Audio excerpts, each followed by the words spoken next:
Hiya, good morning. So my, as way of introduction, this is me. I'm Louis Garrett, one of the co-founders of Lutheran, and the person that spends most of his time writing on the blog and playing with dodgy lighting. My brother and I recently spoke, and he suggested that we release some more YouTube videos to try and present ourselves a bit better than we already have. So this is me trying to present myself better. Maybe I should have done my hair first, but and probably hidden the clothes hanging. Oh, it's not clothes. It's a blanket. It's all good. So I just want to talk you through what we are, what we're doing, and give you an insight into what we're doing day to day and what we're trying to produce. So the blog that I'm going to talk about today is the one that we wrote on the 16th of February, and it's all about the fact that yesterday evening we recorded our second ever podcast. The first one was me by myself, and that was a lot of fun. But this one was a lot of fun. A lot of fun. We had our guest in. Her name was Frida. I met her at my part-time job working at a bar in Düsseldorf, and she was fantastic. So this podcast is currently available on the site. It's yet to be uploaded to YouTube, as we need the time to kind of sit down and edit out the parts of the track that we don't really feel represent the company. As lovely as Frida is, she drops swear words and she's wonderfully inappropriate, and she made us inappropriate as well, and that's okay. That's okay. That's all a part of learning to use software. It's all a part of learning exactly what it is that we need to be putting out there. So anyway, regardless of how much of the recording we include in the final edit, it was an absolutely marvellous experience to host a guest on the show and hear some of the stories that Frida has to share. Life is so rich and varied, and to be honest, when you hear the kind of things that she had to say, you find it's just impossible to experience everything by ourselves as one person, or even as a small team. And I was reminded after we filmed the podcast, I went to work and I was chatting to one of the colleagues, James Joyce. I mentioned his name only because I think he's also going to come on and be a part of the show, basically. And I was reminded of what my English teacher said to me back when I was in year 10 or 11 or 9 or something. And we were reading Charles Dickens. We were reading A Christmas Carol and maybe something else. Pip. A story about a boy called Pip. I can't remember, but it was a Charles Dickens one, and I remember my teacher told me that what Dickens used to do was he would walk around London, and he would walk around London for the express and sole purpose of watching people, and he would watch how they interact with each other. He'd look at what they looked like, he'd look at the clothes they're wearing, he'd listen to their accents, how they held their body. And everything he observed, he then used as inspiration for the characters that he created in his stories. Dickens is, a benchmark for what we want to do. We'll never be as good as him. Probably not. Hopefully we'll. Probably not, though. But he's a benchmark for the way that he changed literature, for the way that he inspired people. I mean, he inspired me. I'm talking about him right now. It's one of those stories that really stuck in my head. The fact that a renowned author, a very famous person, would go out and just watch people.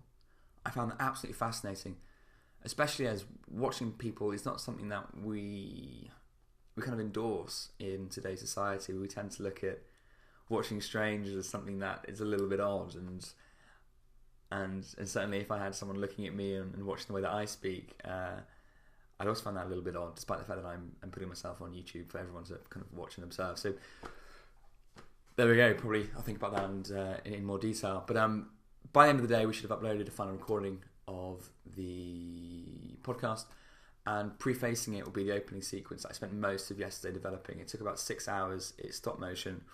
It's not perfect, but hopefully it conveys a sense of kind of fun, style, and class.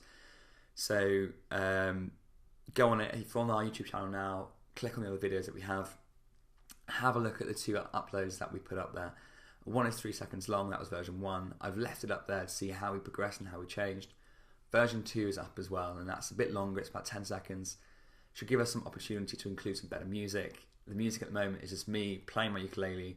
It's not that great, but again, fun, style, and class.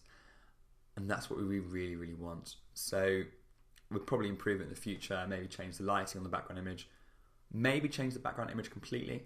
I was really keen on using my desk. Catherine suggested using something a little bit more artsy. That's her department. In fairness, she was out the entire day when I was doing this, and so she couldn't tell me what I was doing wrong. But I'm very proud of it. It was my first go using stop motion. It was my first go using Adobe Premiere Pro, and I feel like I'm making progress, and that's the good thing. So what will then follow that opening sequence with the dodgy music is everything that Frida had to share with us, and some of her stories were just incredible as well as humorous. So she had a life as an African woman in India without her parents. Her parents left her, and she was there for, I can't remember if it was a year or 2 years. And her stories were so revealing as to the way that humans and cultures interact, and as well as what light she shone on the underlying similarities between us all. So I won't reveal the whole thing. I want you to go and listen to it. It is an hour long, so sit down with a cup of tea or a coffee, whatever floats your boat, and hear everything. Really fantastic, really great to hear, and I'm looking forward to doing it again. She's actually already signed up to another one. She enjoyed it that much, so that's fantastic. The next guest that we're going to have in the studio next week wants to share a lot of stories of a very, very different nature, so I'm really excited to see what he's going to contribute. That's James, who I mentioned earlier. One of the weird things though, and I realised at the time, and I kind of woke up today, listened to the podcast again, and it really irked me, was just struggling to know as a host when to speak, when to let the guest speak, how loud to be, how to be quiet, and I just found the whole thing bizarre. And I remember one of my favourite podcasts is listening to Frank Skinner. I think it's Frank Skinner's Breakfast Show on Saturday morning. My dad got me into it, and Frank's got this wonderfully curious way of just being very, very softly spoken, being very quirky, very funny, and his guests are nowhere near as great as him, despite the fact that he's often the quietest. He's not always speaking, and that's kind of the style I'd like to go for. I want our guests to speak more. We get them in to talk about themselves, so let's let them speak more. And I'm sorry if I speak too much, or if I speak too loudly, or if it's just annoying. That's going to improve. Please don't be put off. So for our next guest, we'll definitely bear this in mind and think about the ways in which the podcast can be improved. Again, it's part of a process, the same process that we're going on to develop our skills with the opening sequence, with film, with the blog, with the website. And this process will become a part of Lutheran's own story. So we're far from a finished article, and although no doubt all companies set themselves continually targets to evolve, and they forego the title finished article. Facebook isn't a finished article in Facebook point of view, but these entities for smaller companies like us are a benchmark in the same way that Charles Dickens was a benchmark. They're not perfect, but they are excellent platforms with excellent products, and they offer content, or they're tailoring content that Lutheran won't reach for many, many years, if ever. And if we ever reach that stage and an external observer would consider us to be a finished article, what I really want to do is to have documented the whole process over those years, and then we can share that as well, because life's too short to do it alone. You can't do it by yourselves. You need to share the process with other people. You need to hear their stories. You need to get their experiences. And that actually brings me on to one of the quotes that Lutheran had to debate quite a lot before deciding to include it on the website. So if you go to our homepage, and I think it's the second set of candles down, there's a quote from Eileen Myers, a feminist poet in New York. I think New York. She might be a feminist. I'm pretty sure she's a feminist. She's a strong woman, and strong women nowadays tend to get called feminists, whether or not they are or not. But I think she believes in equality, so let's just leave it there. If she's listening and she thinks I'm wrong, then she can correct me. But it's from a book that she wrote called Inferno. I actually picked it up thinking it was going to be some sort of modern representation of Dante's Inferno. Completely wrong. Unless I've read it wrong. Sorry. But the quote was as follows: I thought being an artist meant you had to do anything for the experience. And the reason we had to debate that so much is that that's not how the Lutheran Company feels anymore. There are some experiences that you do not need, and there are some experiences that we shouldn't want. But for many years, personally, I thought that to become an artist, I also needed to experience everything. Absolutely everything. And that led to me doing lots of stupid things that I now regret. And I don't buy into this whole world of don't have any regrets. Because frankly, the only way you can't have any regrets is if you aren't reflecting on your life and if you aren't taking risks. And I want to have lots and lots of regrets, but I also want to be at peace with those regrets. And I think that's the difference. And maybe the difference is semantics. I don't know. So I'm at peace with them, maybe, hopefully. But so one example of the experience kind of situation or conundrum is traveling. And you can go on to so many people's kind of profile pages, look at what they've got to say about themselves. And so many of them will say, I want to travel the world, I want to travel the world, I want to go everywhere. And I used to think that as well, except now I don't think that. I really, really don't. I remember around this time last year, calling my mum.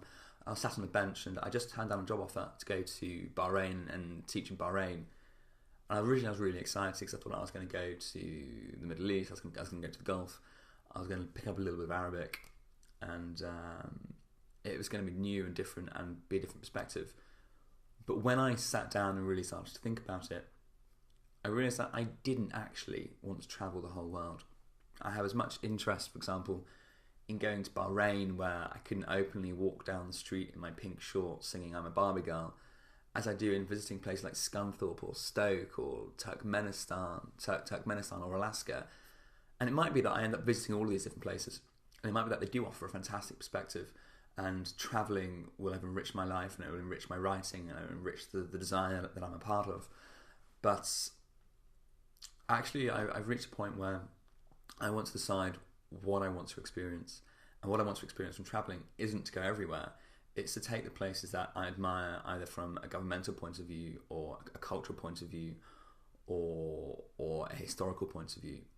Go to those places, select my experiences, tailor them for myself, and the rest, rather than experiencing myself, I want to hear those experiences as part of someone else's narrative and a part of someone else's process and story. And this whole podcast was about processes. It was all about stories. It was all about how they can enrich our lives and how kind of observation and learning from the people can also make you into an artist and help you develop. So I hope you enjoyed it. This is the first one. Chronologically, we're going to go backwards, and I hope you pick it up. Share it if you like it. I'd like to do this and point at stuff that you can click, but I don't know how to do that. I'll learn. It's part of the process. So please share. Much L, Lutheran.